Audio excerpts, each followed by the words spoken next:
Hello and welcome to another episode of Marty's Matchbox Makeovers. Today I shall be attempting a makeover on this number 51A Albion Chieftain truck from 1958. It's a blue circle Portland cement branded delivery vehicle and it's in a bit of a sorry state. As you can see, it's got a wheel missing. That's why it's listing to the right. It's got a lot of damage on the paintwork there. And it's going to need some new decals and some detailing on the headlights and front grille. So let's see what we can come up with. Now this is one of two of these models that I have. One of them is in pretty good order. It's not excellent, obviously. And so I thought I'd just keep the one that's like in fairly good order as it is, because it's probably worth something. But this one here definitely needs some attention. Today I'm not going to drill out the rivets. I'm going to try something else. This is such a tiny little model that I felt if I drilled out those rivets and put some screws in there, it's going to look ugly. It might not even sit flat on the table with the heads of the screws sticking out. So instead of that, I'm going to just attempt a makeover where I do not remove the base. And I don't think I've done this. I might have done this once before, but I'm not too sure. Here you can see it's the number 51. Inside the cabin there is all sorts of gunk, and I'm not too sure what it is. But I'm going to gouge it out anyway with a toothpick. This truck is fully laden with bags and bags of cement on it.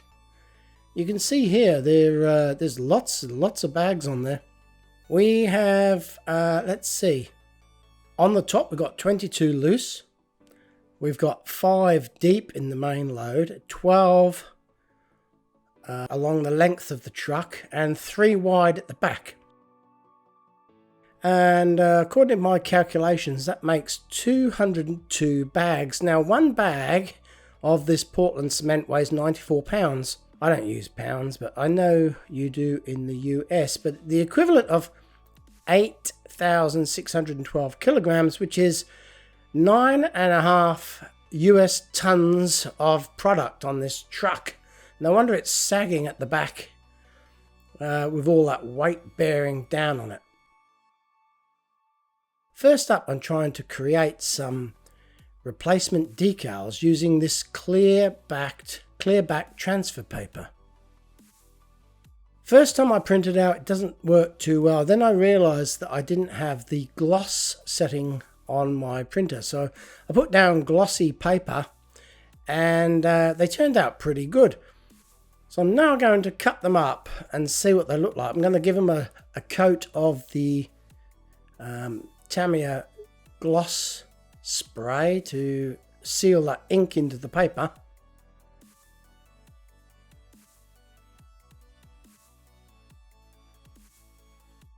And I'm quite optimistic that they are looking pretty good. Almost better than the originals, I would have to say.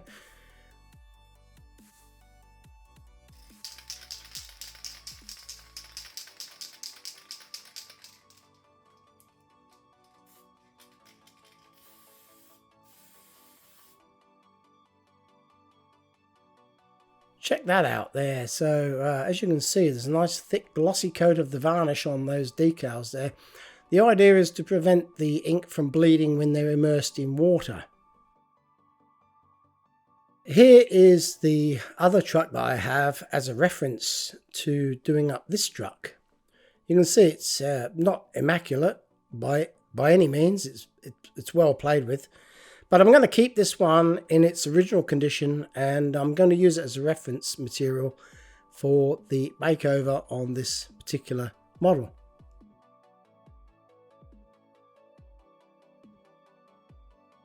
What I've decided to do, because I'm not removing the base, I'm going to cut the axles off using my Dremel, and I've just put a feeler gauge in there to prevent any damage to the base. So I'm going to chop those wheels off and then find some replacement axles.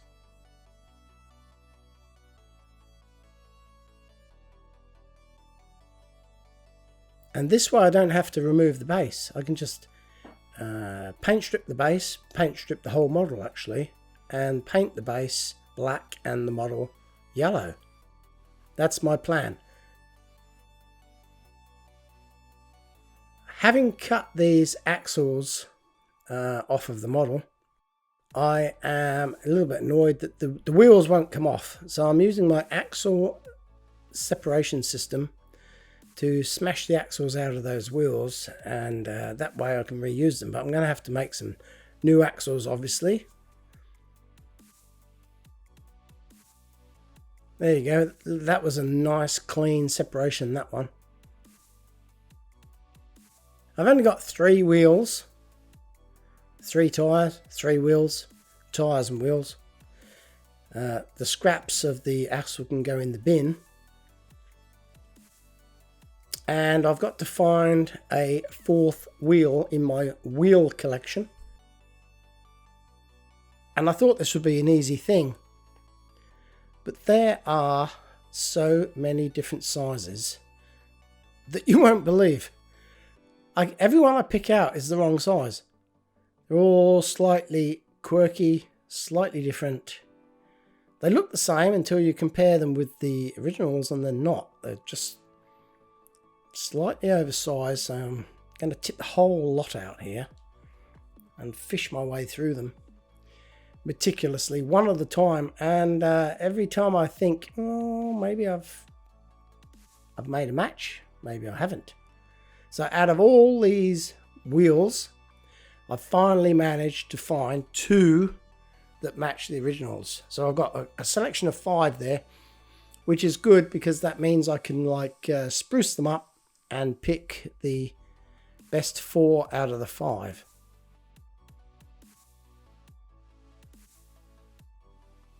Before I paint strip this model, I need to try and make a match for the paint color. So I've got a variety of paints here. This one, this lemon yellow with the red on the top, I think I've already pre-blended into a kind of an orange color. So I'm checking that one out first, but it's not quite right. So I'm going to have to start from scratch and use the Tamiya red and the lemon yellow to try and make this. It's like yellow, but it's not quite. It's just a touch off. So maybe 1 drop of red might do it.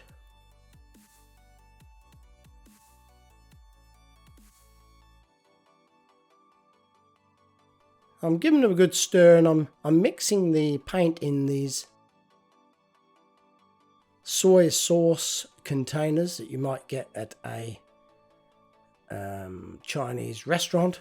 If you've got takeaway, they've got sealable lids on them, which is great. So first up, I'm trying to make a very sort of muddy looking yellow, and then I'm going to brighten it up with some red.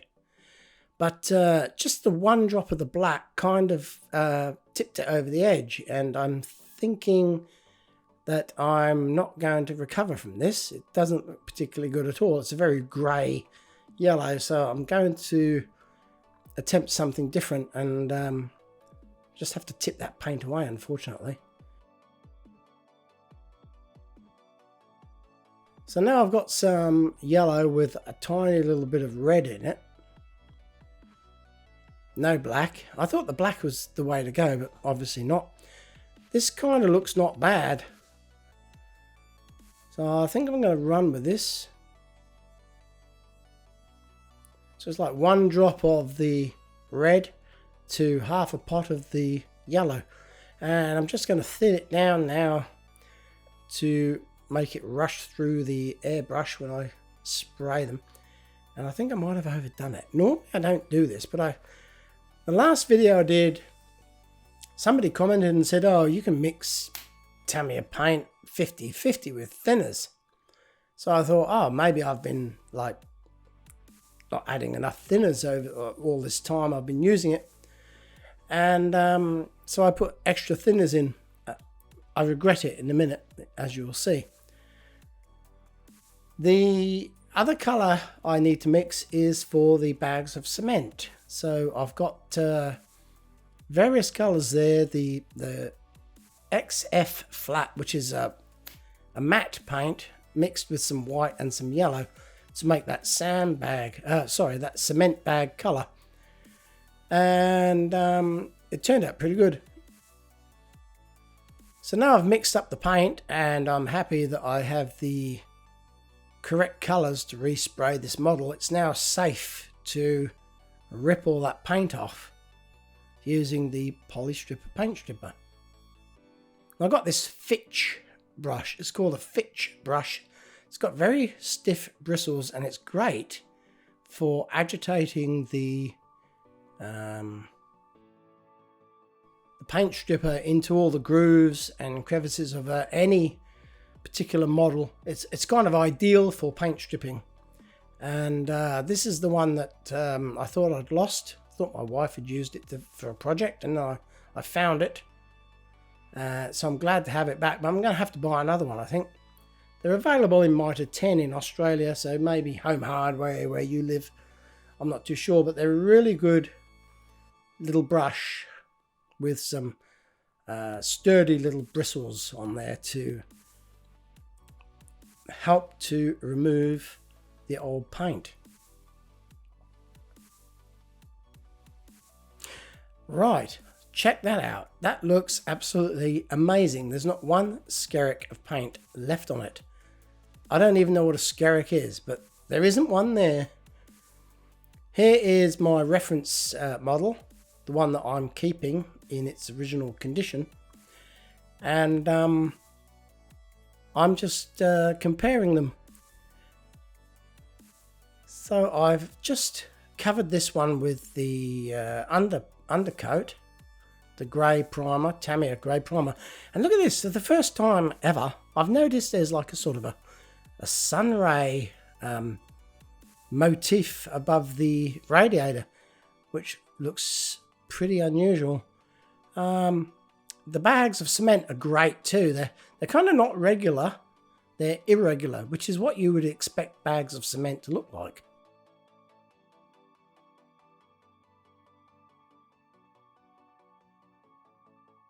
So time to fire up the airbrush, and I'm going to give this model one coat of the yellow all over, and then I'm going to hand paint the sandbags and the base.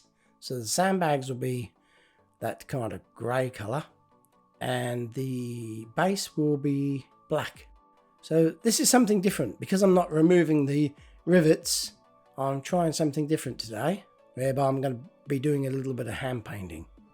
This paint that I mixed up looked very orangey, and in fact, if you look in the bowl of the spray gun, it looks orangey, but as I'm applying it, it looks yellowy, and I'm not too chuffed about it, and I actually end up having to mix up some new paint to give it that orangey look. So I've got the 5 wheels, and they're all mucky, so I'm going to give them a bit of a clean with some washing up liquid and warm water and this toothbrush on my wheel cleaning setup, which is a little block of wood with some nails banged in there with the heads cut off.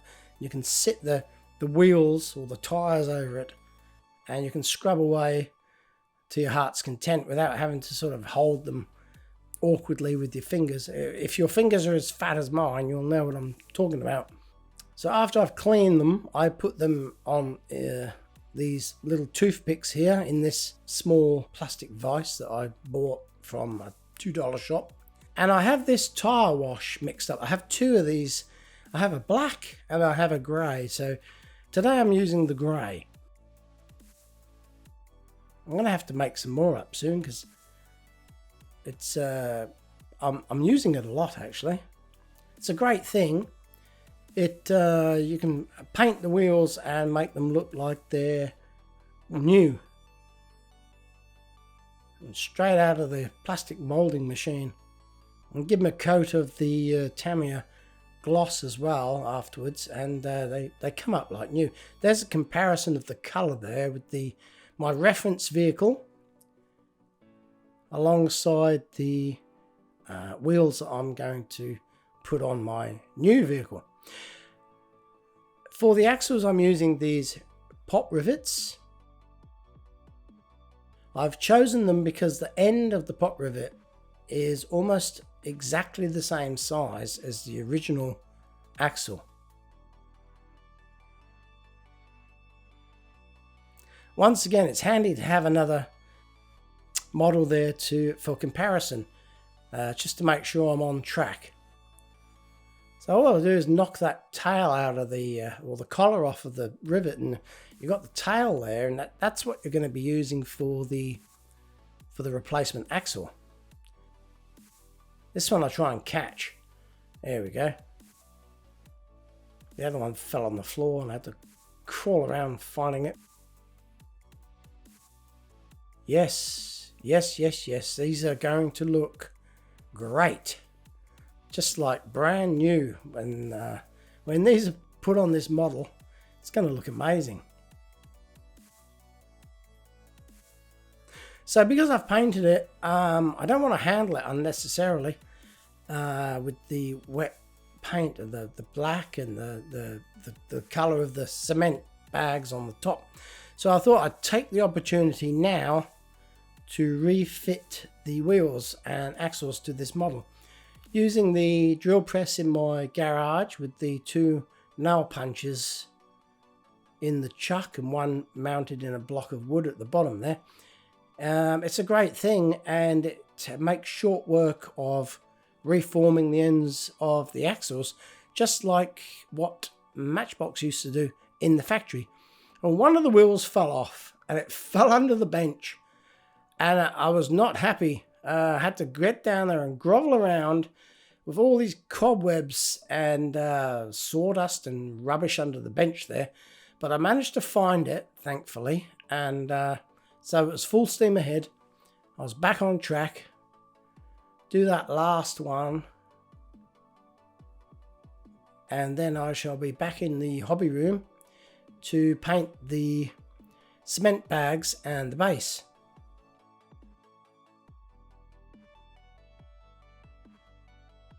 Turned out great. I'm happy with that.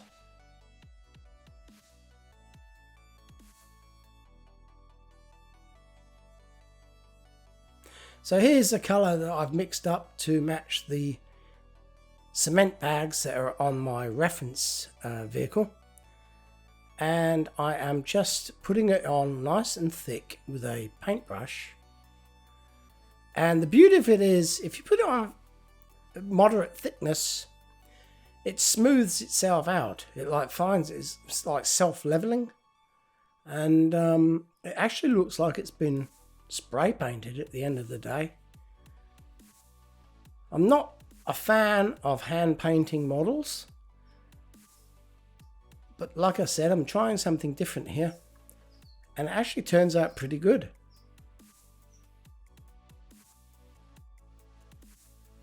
So you can see there's a few little touch-ups needed on the yellow to conceal the yellow underneath the tan colour, and I do get round to that.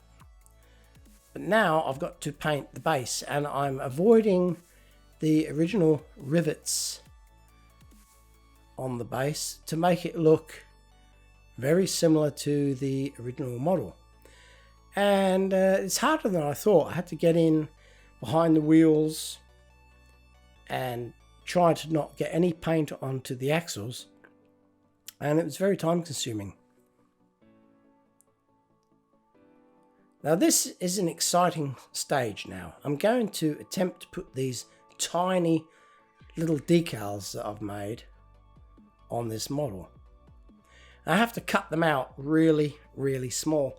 I noticed on my reference material that the T in cement was actually missing, because whoever put it on in the factory stuck it on, and they didn't get it quite right, and it was too far back and the T was missing. So I guess they were rushed for time in the factory trying to put these stickers on as quickly as possible, and they weren't too fussy about it.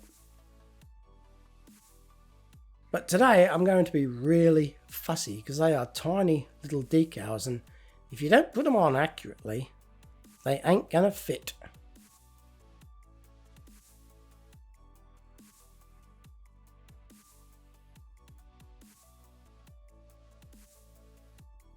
I found this little manicure set. Not that you think my nails were manicured. That's probably why this is in pristine condition. It's never been used. Anyway, I'm grabbing these little tiny scissors to cut these circular tiny little door stickers out. And I've noticed I haven't got any tips to the scissors, which is a bit weird. Anyway, I'll give it a go. And I have to hold the sticker or the decal with these tweezers just to cut them out without dropping the thing on the desk.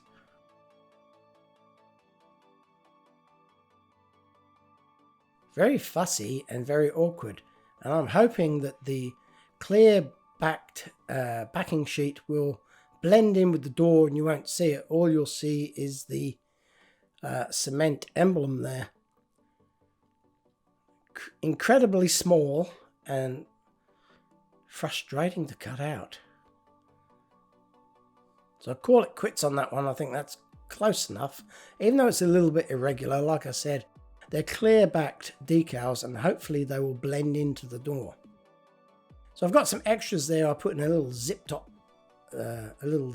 bag and put them in with my other decals that I've collected over the years. Because who knows, I might need them again if I do another one of these models for someone. I'll put those back on the shelf, and now I prepare the workbench for the decals. And it's a little bit of a flaming operation, this one. You need like little bits of tissue paper to wick away the water. You've got the toothpicks to position the decal in the final stages if necessary, and you've got the cotton buds there to roll along the decals to squeegee out any water underneath the decal to make them set quicker. I've even got a nut there, look, to position the side of the truck.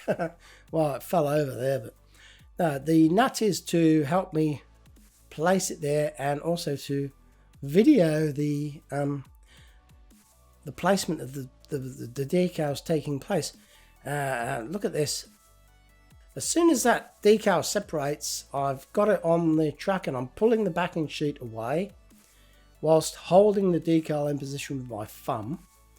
Now there is a chance now, a couple of minutes of grace there for you to maneuver the decal into position, and when you're happy with it, you can just press down and squeegee and roll these cotton buds along the decal from the center out and they are crease free, and all the water is removed from the underside of the decal so that it will adhere to the model.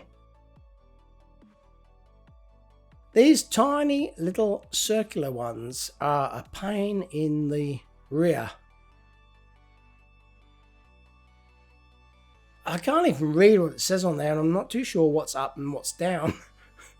So I'm going to plonk them on anyway, and hopefully they're in the right orientation. I can't imagine people in the factory having to do this in quick time. Say you've got all these models coming along the assembly line, and you've got to put these decals on. I can't even imagine how they would have done it. And the fact that you can't even read what the decal says, how are you supposed to know whether it's upside down or not? I'm sure nobody checked. Quality control in the factory, they would have said, no, we're not going to bother looking at that. That's good enough.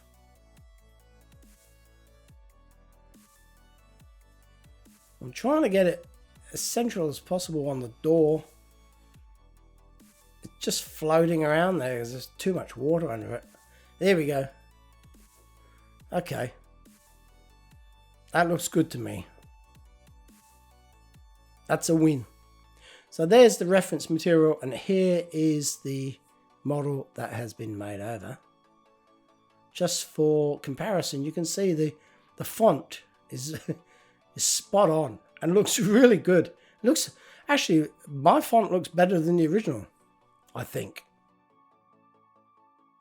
So here's a reminder of what we started with. Very sorry looking thing. Had a lot of play. And this is what it looks like now. It's absolutely beautiful.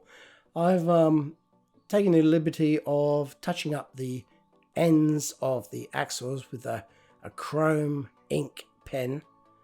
And I've painted in the radiator and the headlights. And this thing has been transformed. Now here's the thing. I was researching some photos for this end shot, and it turns out that Portland Cement Works is actually in New South Wales in Australia. And they made cement and cement products for over 100 years, and I never even knew it. So why Matchbox chose this model is a mystery to me, considering it was on the other side of the world from England, and Matchbox, of course, was an English company. But I'm glad they did, because I think it's an amazing little thing, and I love it. And I hope you love it too. And if you do, please like, subscribe, and leave a comment. And as usual, this is Marty from Marty's Matchbox Makeovers, saying thanks for watching, and goodbye.